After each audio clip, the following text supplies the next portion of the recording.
I'm Richard Flanagan. This is Bob Dean. Bob and I have been working together for a number of years, developing a number of different approaches to learning, to customer experience, and to the employee experience, and developing strategies for each of those. Bob, what we wanted to talk about today was how learning that matters, really learning that delivers results, fits into the employee experience. Well, I think, again, the models that we've developed around the progression of learning value are tied into the experience economy. And we believe that learning, if at all possible, needs to be a life-changing experience for people as opposed to a check-the-box activity. Now, the way you get there is through more commitment to change from both your learners and your sponsors of learning. They really are committed to effecting change in the learning process, whether it's behavior change or business change. Yep. But even more importantly, in the world we live in today, the level of learner engagement is a critical thing for companies to look at.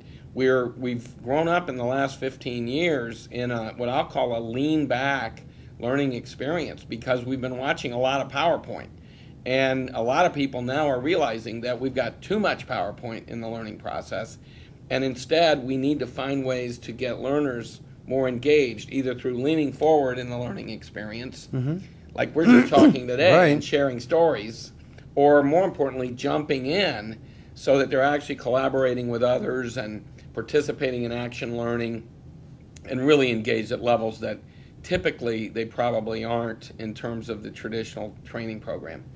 And then ultimately, we need to be focused on the investment we're making so that we're not only spending money on learning, which every company spends some amount of money, but we're also investing time so that we, instead of just having a learning event, we can create learning experiences. And those experiences have to involve follow-up and support and coaching, and all of that involves more time as part of the learning process. So if we can achieve that, then ultimately we can get to more transformational learning and not informational.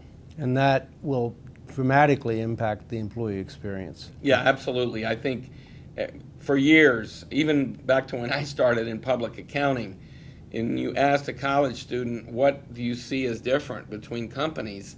Oftentimes they would remark on what they knew about the training of the company. So it's always, for prospective hires, been a differentiator. And now more and more companies need to realize that this can be a differentiator for all of their employees. Great. Thank you.